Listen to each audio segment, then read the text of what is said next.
Ito, hindi na kinakabahan ngayon si Hinata. Imbis kabahan, mas excited na siya ngayon. Nagmamature na siya. Nakita ko pala kanina. May mga babaeng may hawak na Mia Atsumo handfans. Ano siya, idol? Pwede rin sabihin na idol nga si Mia Atsumo. Iba yung charms at kasikatan niya kumpara sa Itachiyama. Meron siyang skills at maganda ang performance niya. Siya yung ultimate challenger na balanse ang lahat ng qualities. At saka, lagi nga pala siyang fini-feature sa sports TV. Walang kahit sino sa arinang to ang nakakakilala sa team natin. Anong nangyari sa'yo, Daichi? Umayos ka nga! Mas nag-iinit ako. Oo. Sa wakas, kumalma ka rin, Daichi.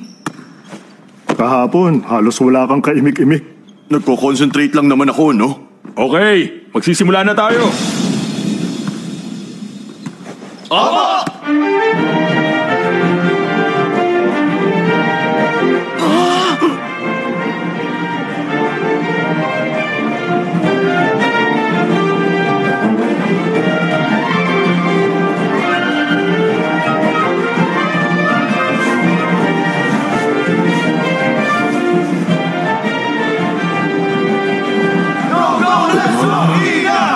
Grabe talaga yung cheering squad nila. Para silang nagdala ng isang batalyon sa laban. Meron din palang high-level na marching band ng Inarizaki High School. Yung tiyan ko. Grabe, ang dapuhala ng trumpet nila! Atsumo!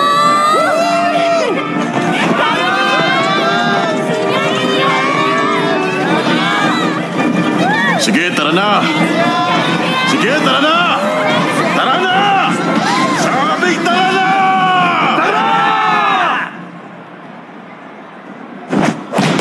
Gusto po! Nice kill!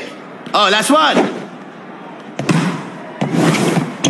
Soul swap delayed spike! Ang galing! Hindi naman delayed spike yun. Siguro sinabi niya lang. Sino yung nag-spike yung setter? Ang galing ng switch nila. Di ba parang mas magaling yung nag-set kanina? Galing nyo, Mia Brothers!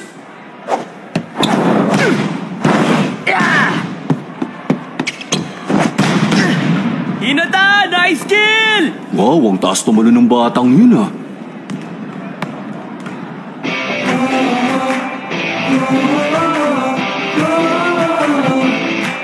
Ngayon, ang match sa pagitan ng Yogo representative, ang Inarizaki High School, laban sa Miyagi representative, ang Karasuno High School. Magsisimula na! Handa na! Laban na! Nakakainis! Bakit ba akong kinakabahan dito? Hay, kumalma ka nga! Tandaan nyo, walang nagakalang matatalo ng Karasuno ang Shira Torizawa.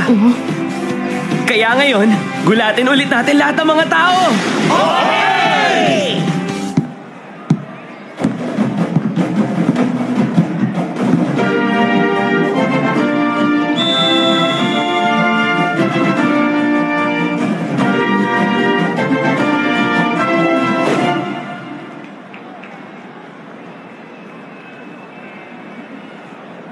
Wow! Ang ginawa niya! Ang angas! Ready? Talaga naman.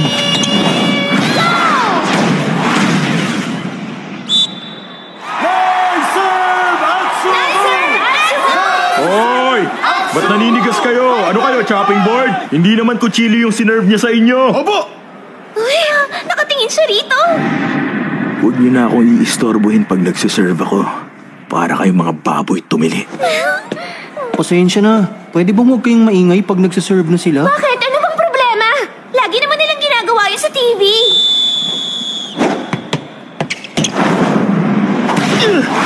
Out!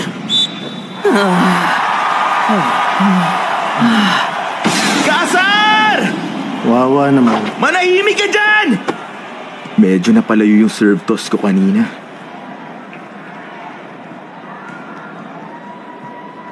Asahi! Mag-focus ka lang! Ano yan? Nangbubu talaga sila? Habang magsaserve ang kalaban? Tumatahimik lang silang lahat kapag team nila ang magsaserve. Pero mag-iingay kapag magsiserve ang kalaban. Parang pati fans, nag-training din.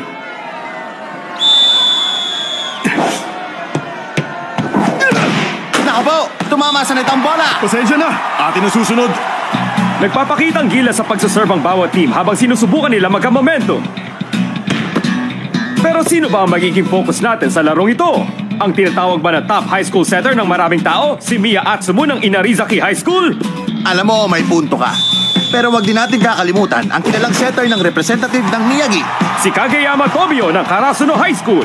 Dahil sa talento niya, inibitahan din siya sa All Japan Youth Camp ngayong taon. Ito ang matatawag na Battle of the Setters ng East at ng West. Ayos, ang ganda ng talon ko.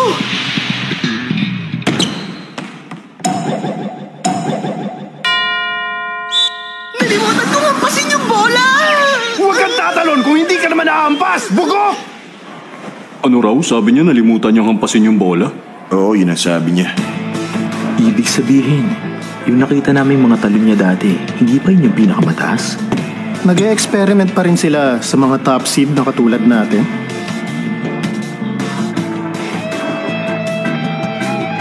Alam kong si Tobio, yung tipong parang may sariling paraan ng paglalaro.